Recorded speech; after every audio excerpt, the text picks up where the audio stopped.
I mean, if human beings are so incredibly evolved, like we've mastered fire, we've built these massive global civilizations and literally walked on the moon, why does a simple text message, when it's just left on read by someone we're dating, why does that make us feel like we're in actual physical danger? Right. It's a completely visceral reaction. Exactly. And why does romantic rejection light up the exact same pain centers in the human brain as a literal physical injury? I mean, we all just want to find love, right? But the dating world often feels like this, well, like an absolute battlefield where men and women are just operating with entirely different rule It books. really is the ultimate human paradox. We possess these massive, incredibly sophisticated prefrontal cortices, Yeah. capable of profound reason, and yet our most cherished intimate relationships are just routinely derailed by these, well, primal conflicts. Yeah, and for centuries we've tried to make sense of all this friction through poetry or philosophy or, I mean, let's be honest, by just assuming our partners have infuriating personality Which quirks. is the easiest assumption to make, Yeah, definitely. for sure. But for this deep dive, we are stripping away the poetry. We're looking at a landmark suite of analysis based on evolutionary psychologist David M. Buss's book, The Evolution of Desire. And the core of this is this massive cross-cultural study of 10,047 people. Yeah, spanning 37 distinct cultures across 5 continents, it's just a colossal amount of data. It's wild. So our mission today is to uncover the hidden, often pretty uncomfortable evolutionary logic behind our deepest attractions, our darkest jealousies, and our most painful breakups.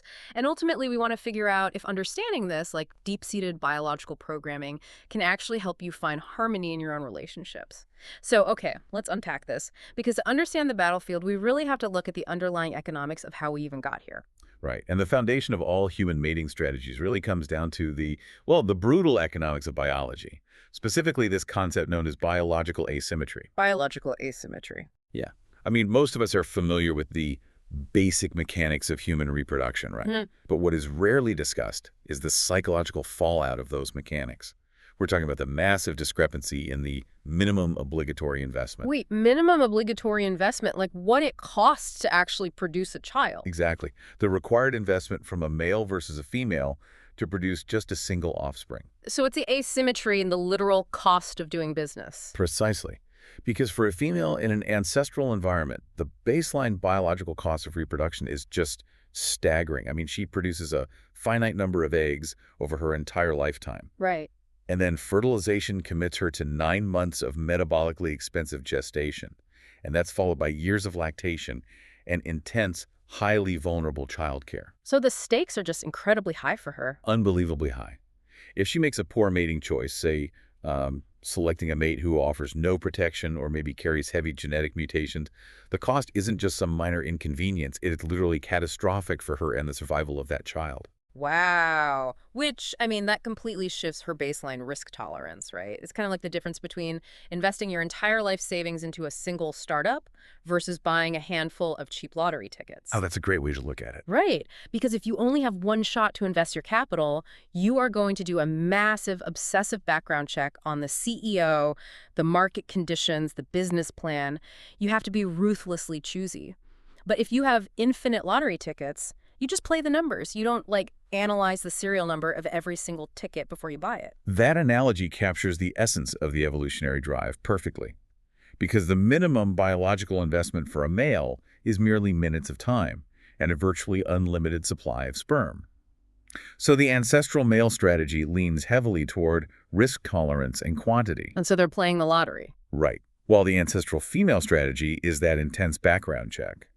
Her psychology evolved to be highly selective because her reproductive bottleneck is time and energy, not the availability of mates. Okay, but I mean, we aren't consciously running these calculations over like dinner and drinks on a first date. No, of course not. These are entirely unconscious mechanisms. They were shaped over millions of years on the Pleistocene savanna, and they're just operating quietly in the background of our modern lives. So if the underlying biological costs dictate completely different investment strategies, how does that actually manifest in what we look for? I mean, we have this 37 culture study. When you survey over 10,000 people from Brazil to Japan to Nigeria, what exactly is on humanity's, shopping list for a partner? Well, the most uplifting finding in Buss's data, and it's quite nice to see, is that there is a robust, universal baseline, Across all 37 cultures, regardless of religion, geography, or political system, both men and women desperately want a partner who is kind, understanding, intelligent, dependable, and emotionally stable. Oh, well, that's reassuring. Right. And above all, people everywhere prioritize mutual love. It turns out, surviving the ancestral environment required very high levels of cooperation. Oh. We needed partners we could completely trust to help us raise incredibly helpless human infants. That feels deeply validating. We all just want a good, smart person who loves us back. But I'm going to guess the universal harmony stops right about there. It absolutely does. Yeah, once you move past those baseline cooperative traits, the sex differences in what we prioritize become incredibly stark, and they map perfectly onto that biological asymmetry we just discussed. Okay, lay it on me. What did the data show? Universally, the data shows women consistently place a significantly higher value on a mate's resources, economic capacity, social status, and ambition. Which makes sense because in an ancestral environment, ambition and status aren't just about like having nice things. They are literally a buffer against infant mortality. That is the exact mechanism. Status was an indicator of where a man stood in the hierarchy, which dictated, who ate first during a famine and who got the most protected shelter from predators or the elements. Right. And ambition is simply the behavioral cue that a man has the trajectory to acquire future resources. This study also found women universally prioritize cues of physical health and robustness. So essentially a subconscious scan for good genes to pass on to offspring, ensuring they have the immune systems to actually survive. Okay, here's where it gets really interesting, though, because the immediate counter-argument that pops into my head is modern society. I mean, we aren't foraging on the savannah anymore. So if a woman today is, say, a CEO, completely financially independent, she has her own wealth, does she actually still care about a man's earning capacity? Doesn't financial independence rewrite that evolutionary rulebook? You would certainly think so, but the data indicates something known as evolutionary lag. The preference absolutely persists. Wait, really? Yes. The study found that even in modern societies where women are financially thriving, they still seek a partner who is at least their equal, if not superior, in resources and status. That is wild. So it just doesn't go away. It doesn't. Our psychology is adapted to the harsh realities of our hunter-gatherer ancestors, not to modern stock portfolios. Evolution moves at a glacial pace. Society moves at lightning speed. So the modern woman might not need a man's money to survive, but her brain is still running the ancestral software that equates a partner's capacity to invest with safety and commitment. The software hasn't updated to the current operating system, I love that. I think. So, okay, if women are running background checks for status and resources, what were men prioritizing across these 37 cultures? Men consistently placed a massively higher premium on physical attractiveness and youth than women did. And again, this isn't just arbitrary superficiality. It's not just men being shallow. No, from an evolutionary standpoint, a man's reproductive success is limited only by his access to fertile women.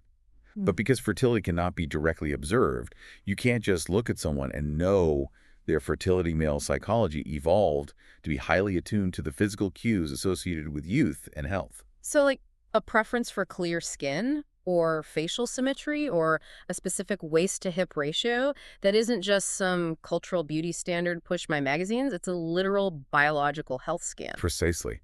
It is the exact opposite of a cultural construct. Facial symmetry, for instance, is an evolutionary indicator of what we call developmental stability. It signals that the person's genetics successfully fended off pathogens and parasites during growth. Oh, wow. And youth, obviously, signals a longer remaining window of reproductive capacity. Men also placed a much higher value on chastity and fidelity in a long-term partner than women did, which, well, that ties directly into the mechanics of jealousy, which we'll get to in a moment. Man, it sounds like a tense economic negotiation. Like, men have the resources women historically needed, and women have the reproductive capacity men biologically crave. Both are heavily guarding their assets. But if the rules of long-term mating are so strictly calculated, why is the human experience defined by breaking those rules? What do you mean? I mean, we have affairs, casual sex, one-night stands. If we are wired for this careful, long-term exchange, what explains modern hookup culture? Well, we have to remember that humans don't just have one single reproductive tool. We have a whole menu of mating strategies. Long-term pair bonding is our primary strategy, yes, but short-term mating is heavily woven into our DNA as well. Okay, so it's a feature, not a bug. Exactly. For men, the evolutionary calculus of casual sex is fairly obvious. It is a low-cost, high-reward mechanism to maximize reproductive output without the heavy toll of long-term provisioning. The lottery ticket approach again. But what about women? If the biological cost of pregnancy is so unbelievably high for a woman, short-term mating seems incredibly risky. Like, why would female psychology evolve to desire casual flings? It's a great question, and the evolutionary benefits for women engaging in short-term mating are highly complex. The source outlines several distinct mechanisms. First, there's immediate resource extraction. Like getting things right now. Right, securing meat, protection, or goods from a man who may not be willing to commit long-term but will trade for short-term access. Second, there is mate switching, Mate switching. meaning if a woman's current long-term partner is failing to provide or becomes abusive, a short-term affair allows her to secure a backup mate before fully abandoning her current situation. Oh. It's like biological venture capitalism. You don't liquidate your main company until you've quietly secured funding for the next one. That's a brilliant way to conceptualize it, yes. And then, perhaps the most controversial mechanism is the dual mating strategy. Okay, brace yourselves, listeners. What is the dual mating strategy? Just remembering, of course, that we are just reporting what's in the text here, not taking sides. Right, absolutely. So, in an ancestral environment, a woman might secure a long-term partnership with a man who is an excellent, reliable provider, but perhaps has average genetics. She might then use a short-term clandestine affair with a highly attractive, high-status male to secure superior genetics for her offspring, Oh. while still relying on the primary partner for the resources to actually raise that child. So she is diversifying her genetic portfolio. That is incredibly dark from a modern moral standpoint. Yeah. But from a cold survival of the fittest perspective, you can completely see how that behavioral flexibility would be selected for and passed down. Exactly. It's an evolutionary adaptation to less than ideal circumstances. But obviously, this level of deception introduces massive instability into the relationship. The threat of infidelity requires a defense mechanism. Is that where jealousy comes in? Jealousy is exactly that. An evolved psychological alarm system designed specifically to protect our reproductive investments.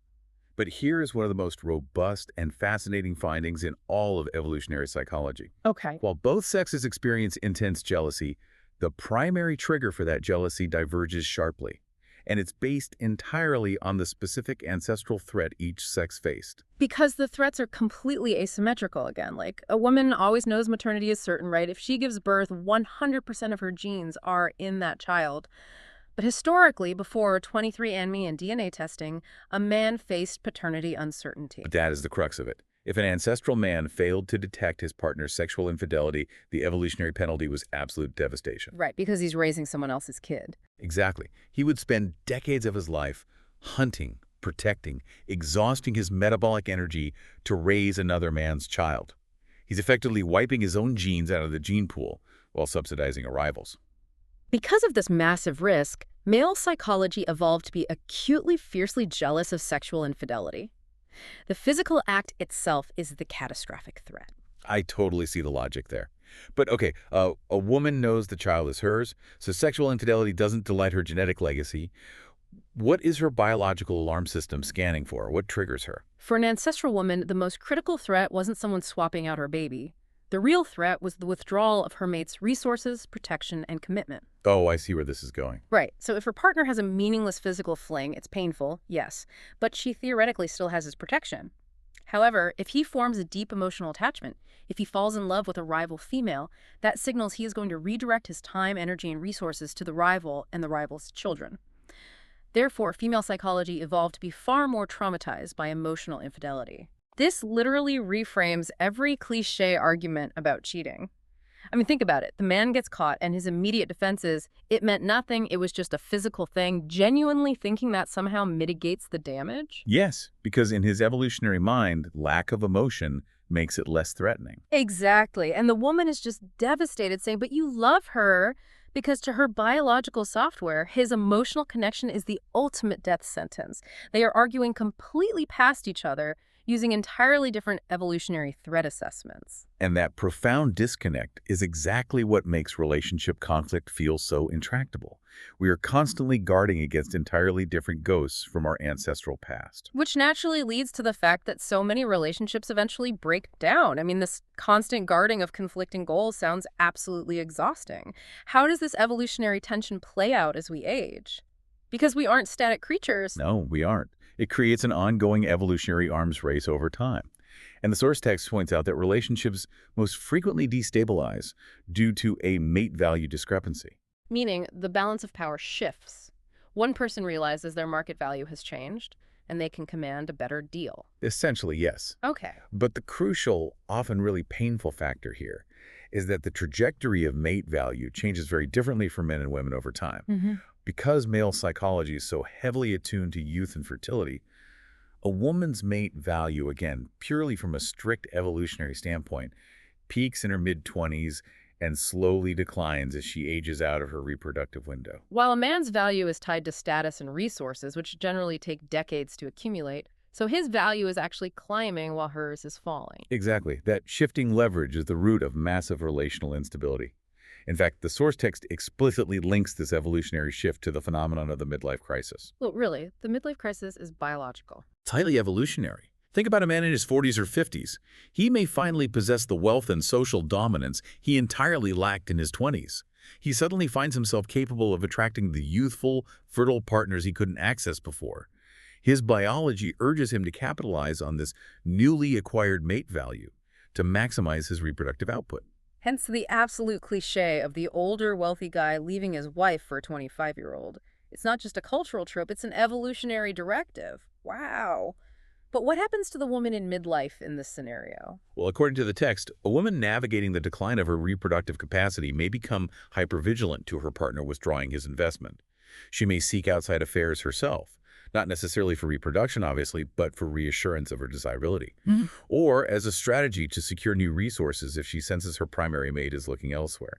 It basically creates a period of extreme vulnerability for long-term bonds. I have to pause here because, this framework is fascinating, but it is undeniably cynical. It literally reduces human beings to cold, calculating, gene-maximizing machines constantly scanning for leverage. I can certainly feel that way. And I know evolutionary psychology receives intense criticism. If we are going to dive this deep, we definitely need to address the pushback. What are the critics saying about Buss's conclusions? And just to reiterate to you listening, we aren't taking a stance here. We are just neutrally laying out what both sides of the academic debate say. It is vital to look at this impartially because the academic debate is fierce. The most prominent criticism is that these evolutionary explanations are essentially just-so stories. Just-so stories, like the children's book. Exactly. Critics argue that because we cannot literally travel back in a time machine to the Pleistocene epoch to observe hunter-gatherer mating habits, these theories are ultimately unfalsifiable. They are plausible, entertaining narratives slapped onto modern behavior, but they lack hard empirical proof from the actual past. But wait, isn't calling it a just-so story a bit of a cop-out? If this was just Western cultural conditioning, we wouldn't see the exact same mating priorities in rural Brazil, urban Japan, and hunter-gatherer tribes in Africa, right? The cross-cultural data seems to validate the story pretty heavily. And that is exactly the defense evolutionary psychologists use. The universality points to biology. However, critics also argue vehemently against what they view as biological determinism. Meaning we are just slaves to our genes. Right. They contend that this framework grossly underestimates the power of human culture, socialization, and our capacity for conscious individual choice.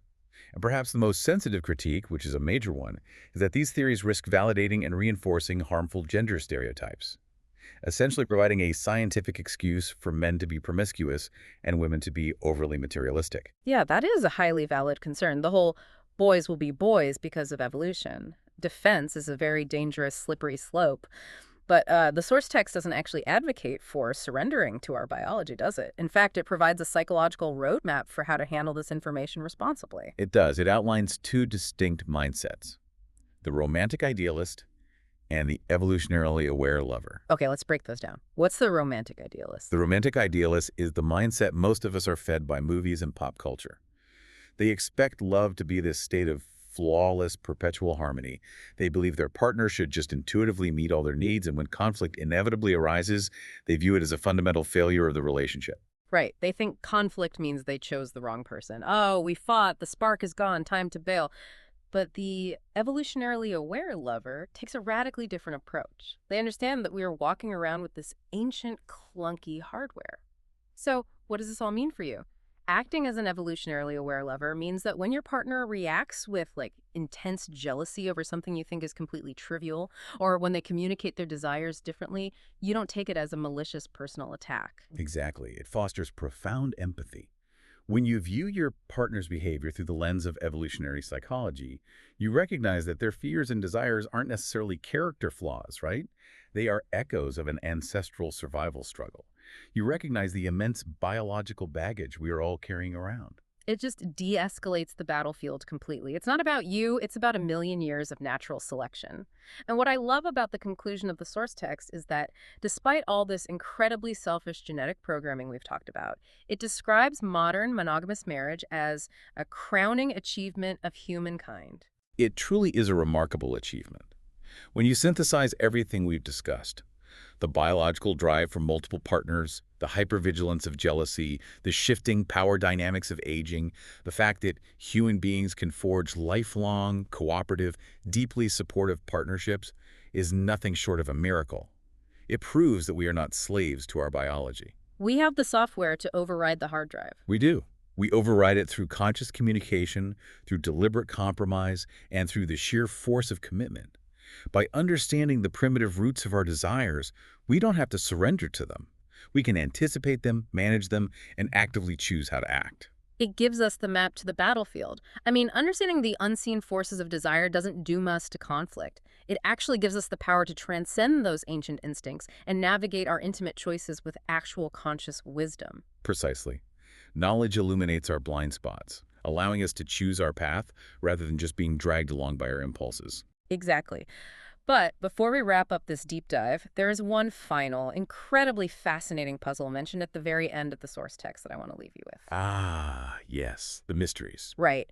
Because if absolutely everything we do, every single attraction, every jealous fight, every date, if all of it is supposedly driven by a cold, calculating evolutionary algorithm designed purely to reproduce, then why did humans evolve the capacity for profound, self-sacrificing emotional love? It's a huge question. And why does homosexuality exist and persist across literally all cultures if it doesn't directly increase reproductive success? And why do women uniquely experience menopause, where they permanently stop reproduction decades before they actually reach the end of their lives? Those remain the most beautiful and confounding unsolved mysteries of human mating. They really do. The evolutionary framework explains the architecture of our desires, but it doesn't explain all the magic inside the house. So, as you navigate your own relationships, ponder those unsolved mysteries on your own. Keep questioning the unseen forces shaping your choices, and we will see you on the next deep dive.